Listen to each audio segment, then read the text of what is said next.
Fala aí pessoal, sou Jorge Nicola, bem-vindos a mais um vídeo do canal. Sempre bom ter vocês por aqui, sem perder tempo, só pedir para deixar like, se inscrever no canal e ativar as notificações. Bora começar o vídeo com aquele tradicional giro de notícias. O Grego está 50% para o Vasco e 50% para o São Paulo. A vantagem do Vasco é que o filho do Grego quer o Vasco e o Rio de Janeiro. Essa última frase é verdadeira. Se dependesse do Miltiades Marinakis, o acordo seria com o Vasco. Mas dá para dizer que hoje o Marinakis está 90% para o São Paulo e 10% para o Vasco. Marinakis nunca falou em números ou nunca apresentou uma proposta oficial para o Vasco. Marinakis tomou conhecimento das cifras, das condições, pediu uma série de documentos, avaliou o negócio e nunca apresentou proposta. E olha que o Vasco, e aí? Vocês querem conversar? Vamos tentar estreitar essa relação? E nada. Com o São Paulo o debate é muito mais profundo, com discussões de cláusulas muito pequenas, detalhezinhos burocráticos e com uma negociação para a assinatura de um pré-contrato, tá? Acabou o papo do Grego com o Vasco? Não, Atila, não acabou. Mas cada dia que passa o Vasco está mais convencido de que o Grego vai acabar fechando com o São Paulo. Tricolor que inclusive nessa segunda-feira fez uma postagem em suas redes sociais parabenizando o Olympiacos pelo aniversário de 100 anos, algo que o Vasco não fez. Bora falar agora sobre o Vasco da Gama. Pumita Rodrigues fica ou sai do Vasco? Lateral que não consegue ser titular absoluto, embora apareça como uma espécie de 12º jogador. Recentemente o nome dele foi especulado no Santos, embora sem confirmação do Peixe. Existiram também sondagens de clubes da América do Sul. Para todos os casos, o Pumita Rodrigues disse que fica. O uruguaio de 28 anos de idade está super adaptado ao Rio e também ao Vasco. Família gosta da cidade, ele entende que é querido pelo torcedor e não pretende deixar o Cruz Maltino nesse momento, mesmo longe de ser titular.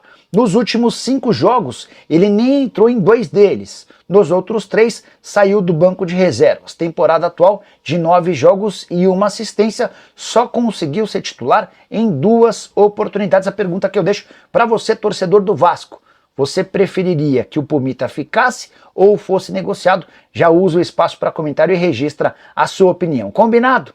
O time segue se preparando, vai ter um amistoso com o Boa Vista, né? Um jogo treino, mais um de preparação para a estreia contra o Santos.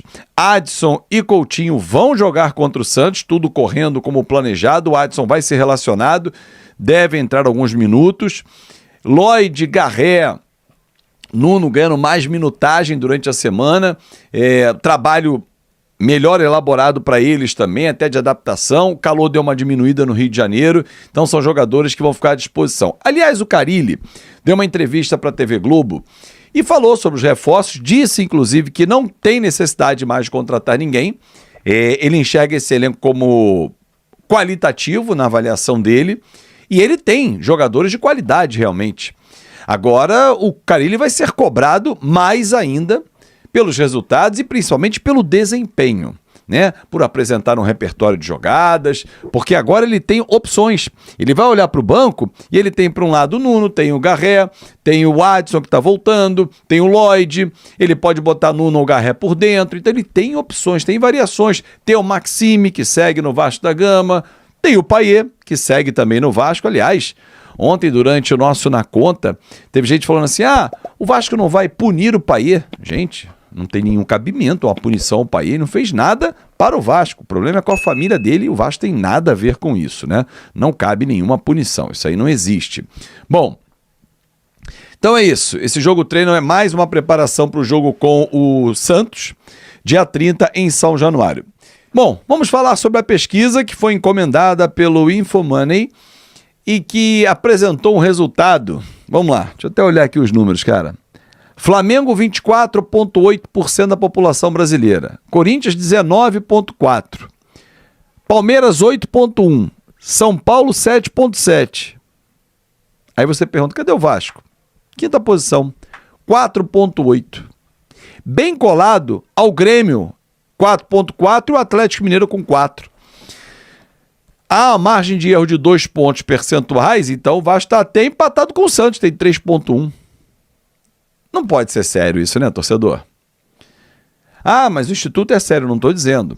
A metodologia que está equivocada. A amostragem, 2.000 pessoas nas 5 regiões, do Brasil, classes A, B, C, D e E, perfeito. Mas esse retrato é o retrato que você acompanha. Sinceramente, torcedor, você acredita em alguma dessas pesquisas? Flamengo ser a maior torcida, o Corinthians a segunda maior? Ok, mas não nessa disparidade, não nesse tamanho. O Vasco ser menor, praticamente a metade do Palmeiras? Ah, mas a população de São Paulo, Fábio, é maior que a população do Rio. Ok, Vasco e Flamengo e o Corinthians, nessa ordem, Flamengo, Vasco e Corinthians, são clubes com ambientação nacional, clubes de representação nacional, mais ainda Flamengo e Vasco. Tudo porque lá atrás, décadas de 60, 70 e 80, as transmissões dos jogos pelas rádios, AM, Nacional, depois Rádio Globo, levando o futebol carioca para o norte e para o nordeste. Hoje aqui no nosso canal, eu já convido você a escrever de onde você está teclando aqui. Você está vendo esse vídeo de onde? Fala assim, ó, Fábio, eu sou de João Pessoa, eu sou de Fortaleza, eu sou da Bahia, eu sou de Belém, eu sou de Manaus. Diga a sua cidade para comprovar o potencial de cada pontinho do nosso Brasil que tem representante vascaíno. E mais, quem está fora do país. Então, amigos, essa pesquisa é um completo absurdo que está muito distante da realidade. Ah, mas qual seria a amostragem ideal? Não sei se é só o aumento, é onde você vai procurar. E que tipo de metodologia que é utilizada. É um absurdo você dizer que o Vasco tem 0,4% de torcida maior que a do Grêmio. Gente, para! Eu não conheço, desafio você, torcedor, a apontar um gremista que mora no Rio de Janeiro, e eu falo com total isenção, sou casado com uma gremista que é de Porto Alegre e mora no Rio. Um gremista carioca, nasceu no Rio, escolheu o Grêmio. Se você encontrar um, me dá 5, pronto. Aí, meu amigo, eu quero ver. Mas eu tenho inúmeros exemplos aqui no canal. Delira, Joaquim Rocha, dentre tantos outros. Citei logo 2 de cara. Mas você vai colocar aí. José Pessoa, que me mandou mensagem sugerindo esse vídeo. Valeu, Zé, um grande abraço.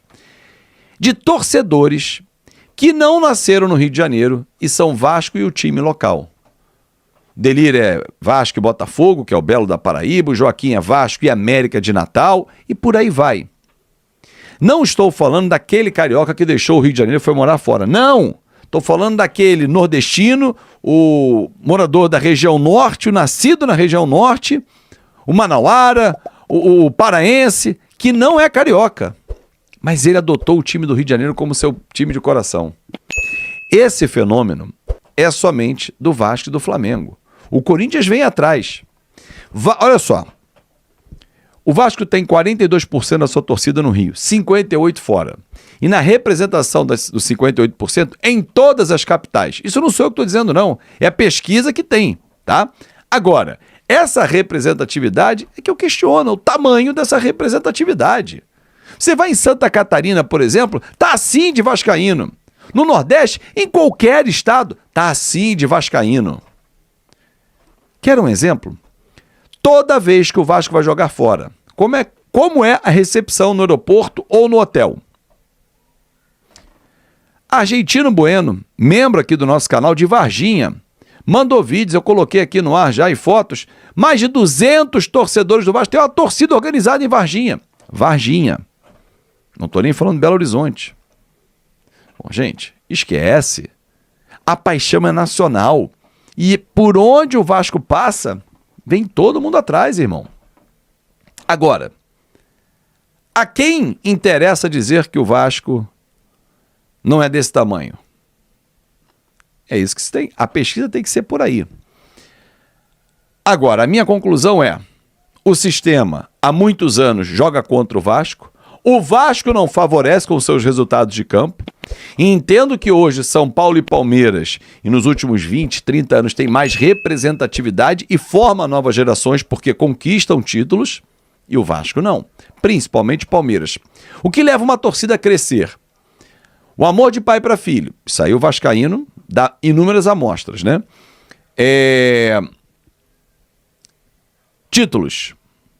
Nos últimos anos, não. Ídolos. Nos últimos anos também não. Tanto que a gente, às vezes, forja um ídolo. Um jogador que é uma referência vira ídolo. Mas vamos lá. Dos 3 elementos, o Vasco tem um, que é o principal, que não torna o cara modinha. Então, torcedor, numa boa, essa pesquisa para mim, esquece. Não valeu de nada. Faz outra, porque essa, esquece. É só andar pelo Brasil e olhar quando o Vasco chega em qualquer lugar para jogar. Palmeiras e São Paulo tem essa galera recebendo 200, 300, 400, 1.000 no aeroporto. Pô, na Série B, quando for jogar Norte e Nordeste, esquece. Tamo junto, galera. Isso aí, torcedor vascaíno, ficamos por aqui com mais um vídeo trazendo as últimas novidades do Vasco da Gama para você. Eu quero a sua opinião aí, né, sobre o Puma Rodrigues, né, se ele faz certo, né, em querer permanecer no Vasco. É um atleta que tem poucas oportunidades, entra muito no segundo tempo, né, no decorrer das partidas. Ele é um reserva praticamente que é muito utilizado, principalmente quando o Vasco estava sem os pontas, né? O Vasco utilizou o Pumita como um ponta, né? Não entrando como lateral de origem. E até algumas partidas chegou a se sair bem. Recebeu as sondagens, né, do Santos para poder deixar o Vasco e também de time sul-americano. E o atleta disse que não está afim de sair do Vasco porque está muito adaptado ao Rio de Janeiro e também gosta muito do Vasco da Gama. Então é isso aí, torcedor. Ficamos por aqui. Acompanhe a nossa live às 8 da noite. Estaremos ao vivo trazendo as últimas do Vasco para você.